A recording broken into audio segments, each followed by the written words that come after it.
അങ്ങനെ നമ്മൾ കാത്തിരുന്ന കേന്ദ്ര സർക്കാരിൻ്റെ PM കിസാൻ സമ്മാൻ നിധിയുടെ 20ാമത്തെ ഇൻസ്റ്റാൾമെൻറ്റ് ആണ് നമ്മളുടെ ബാങ്ക് അക്കൗണ്ടിലേക്ക് കേന്ദ്ര സർക്കാർ കൈമാറുന്നത്.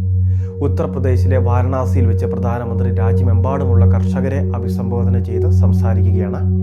ഈ വേളയിൽ ഒരു സ്വിച്ച് ഓൺ കർമ്മത്തിലൂടെയാണ് വിതരണം നടക്കുന്നത്. നമ്മളുടെ സംസ്ഥാനത്ത് 25 ലക്ഷത്തോളം വരുന്ന കർഷകർക്കായിരിക്കും ഈ ധനസഹായം ബാങ്ക് അക്കൗണ്ടിലേക്ക് എത്തിച്ചേരുന്നത്. ഇനി പ്രധാനമായിട്ട് ശ്രദ്ധിക്കേണ്ടത്, നമ്മളോട് കേന്ദ്ര സർക്കാർ പറഞ്ഞിരുന്ന അഗ്രി സ്റ്റാക്ക് ഫാർമേഴ്സ് ID അത് നമ്മൾ എടുത്തിട്ടുണ്ടോ എന്ന് കൃത്യമായിട്ടൊന്ന് പരിശോധിക്കുക. കഴിഞ്ഞ ദിവസങ്ങളിൽ ഈ ഫാർമേഴ്സ് ID എടുക്കുന്നതിന് വേണ്ടിയുള്ള വെബ്സൈറ്റ് താൽക്കാലികമായിട്ട് ഇപ്പോൾ തടസ്സങ്ങൾ നേരിട്ടിട്ടുണ്ട്, അല്ലെങ്കിൽ നിർത്തിവെച്ചിട്ടുണ്ട്.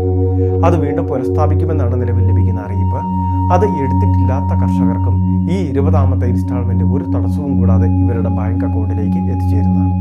ഇനി അത് മാത്രമല്ല, കിസാൻ സമ്മാൻ നിധിയിൽ നമ്മൾ രജിസ്റ്റർ ചെയ്തിട്ടുള്ള നമ്മളുടെ മൊബൈലിലേക്ക് കേന്ദ്ര സർക്കാർ ഒരു പ്രത്യേക അറിയിപ്പ് ട്രാൻസ്ഫർ ചെയ്യും. കിസാൻ സമ്മാൻ നിധിയുടെ പദ്ധതി 20ാമത്തെ ഇൻസ്റ്റാൾമെൻറ്റ് പ്രധാനമന്ത്രി വാരണാസിയിൽ വെച്ച് വിതരണം ചെയ്യുന്നതും അതോടൊപ്പം തന്നെ അതിൻ്റെ സമയം ഉൾപ്പെടെയുള്ള കുറച്ച് കാര്യങ്ങളൊക്കെയാണ് ഇതിൽ പറയുന്നത്. അപ്പോൾ ഈ അറിയിപ്പ് ലഭിക്കുന്നത് PM കിസാൻ സമ്മാൻ നിധിയുടെ 2000 അടുത്ത ദിവസം ലഭിക്കേണ്ട കർഷകർക്കാണ്.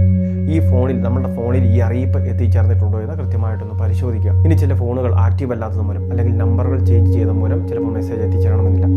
മൊബൈൽ നമ്പർ മാറ്റാൻ താല്പര്യമുള്ളവരുണ്ടെങ്കിൽ അവരുടെ ആക്റ്റീവായിട്ടുള്ള മൊബൈൽ നമ്പർ ഈ PM കിസാൻ സമ്മാൻ നിധിയുടെ വെബ്സൈറ്റിലേക്ക് ചേർക്കാം. നമ്മളുടെ അക്കൗണ്ടുമായിട്ട് ചേർക്കാൻ സാധിക്കും.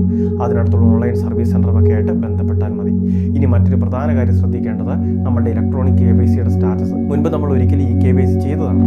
ഈ KYC ചെയ്തവർ ചിലർക്ക് KYC എന്ന് പറഞ്ഞ് പുനർവേരിഫിക്കേഷനൊക്കെ ആവശ്യമായിട്ട് വന്നിട്ടുണ്ട്. ഇനി നമ്മൾ പ്രധാനമായിട്ട് ശ്രദ്ധിക്കേണ്ടത് ഇലക്ട്രോണിക് KYCയുടെ സ്റ്റാറ്റസ് ആണ്. ഇലക്ട്രോണിക് KYC പൂർത്തീകരിച്ച എല്ലാവർക്കുമാണ് സഹായം ലഭിക്കുക. മുൻപ് നമ്മൾ ഒരിക്കൽ ചെയ്തതുമാണ്. എന്നാൽ ചിലർക്ക് ഇത് KYC എന്ന തരത്തിൽ അറിയിപ്പ് വന്നിട്ടുണ്ടായിരുന്നു. അങ്ങനെയുള്ളവർ വീണ്ടും ഈ KYC ചെയ്യേണ്ടത് നിർബന്ധവുമായിരുന്നു. അങ്ങനെ അത് പൂർത്തിയാക്കിയിട്ടുണ്ടോ എന്ന് കൃത്യമായിട്ട് പരിശോധിക്കുക. അല്ലെങ്കിൽ നമ്മൾ KYC ചെയ്തിട്ടുണ്ടെങ്കിൽ അതിൻ്റെ സ്റ്റാറ്റസ് ഒന്ന് പരിശോധിക്കുക. ഇനി അതോടൊപ്പം തന്നെ ഈ കിസാൻ സമ്മാൻ നിധി രജിസ്റ്റർ ചെയ്ത കൃഷിഭൂമി അത് വിൽപ്പന നടത്തിയവരുണ്ട്. അപ്പോൾ അങ്ങനെയുള്ളവർക്കൊക്കെ ധനസഹായങ്ങൾ തടസ്സപ്പെട്ടേക്കാം. അപ്പോൾ ഈ കാര്യം പ്രധാനമായിട്ട് ശ്രദ്ധിക്കണം. Aadhaar, bank account seeding status okay ആണോ എന്നൊരു കാര്യം കൂടി പ്രധാനമായിട്ട് ശ്രദ്ധിക്കുക. കാരണം ആധാറുമായിട്ട് ഏത് അക്കൗണ്ടാണോ സീഡായിട്ടുള്ളത്, ചിലപ്പോൾ പല ആവശ്യങ്ങൾക്ക് വേണ്ടി അല്ലെങ്കിൽ വായ്പയുടെ ആവശ്യങ്ങൾക്ക് വേണ്ടിയൊക്കെ മറ്റ് പുതിയ ബാങ്കിലേക്ക് അക്കൗണ്ട് എടുത്തവരുണ്ടാകും. അങ്ങനെയുള്ളപ്പോൾ ആധാർ സമർപ്പിച്ച് പുതിയ അക്കൗണ്ട് ഓപ്പൺ ചെയ്യുമ്പോൾ ആ അക്കൗണ്ടിലേക്കായിരിക്കും ധനസഹായം വരുന്നത്. അത് പ്രധാനമായിട്ട് നമ്മൾ ശ്രദ്ധിക്കണം. കിസാൻ സമ്മാൻ നിധിയിൽ ആദ്യം നമ്മൾ കൊടുത്ത അക്കൗണ്ടിലേക്ക് തുക എത്തിച്ചേരണമെന്നില്ല. ആധാറുമായിട്ട് ലിങ്ക് ചെയ്തത് ഏത് അക്കൗണ്ടാണോ അതിലേക്കായിരിക്കും ധനസഹായം എത്തുക. ഇനി കിസാൻ സമ്മാൻ നിധിയുടെ വിതരണം അത് ട്രാൻസ്ഫർ ചെയ്യുന്ന സമയം തന്നെ മറ്റൊരു വീഡിയോയിലൂടെ ഈ കാര്യങ്ങൾ വിശദമായിട്ട് നിങ്ങളെ അറിയിക്കാം. അപ്പോൾ കിസാൻ സമ്മാൻ നിധി പദ്ധതിയുടെ 20ാമത്തെ ഇൻസ്റ്റാൾമെൻറ്റ് വിതരണം ചെയ്യുന്നു. അതോടൊപ്പം തന്നെ തുടർന്ന് 21, 22 എന്നിങ്ങനെ ഈ പദ്ധതി തുടരുകയാണ് എന്ന് കേന്ദ്ര സർക്കാർ അറിയിക്കുകയും ചെയ്തിട്ടുണ്ട്. നമ്മളോട് ആവശ്യപ്പെട്ടിട്ടുള്ള പ്രധാന കടമ്പകൾ ഈ KYC, land seeding, Aadhaar, bank account seeding, agri stack farmers ID ഇതെല്ലാം തന്നെ നമ്മൾ എടുത്തു വെച്ചാൽ മതിയാകും. ഒരു തടസ്സവും കൂടാതെ തുടർന്നും ഈ സഹായം നമുക്ക് ലഭിക്കുന്നതായിരിക്കും.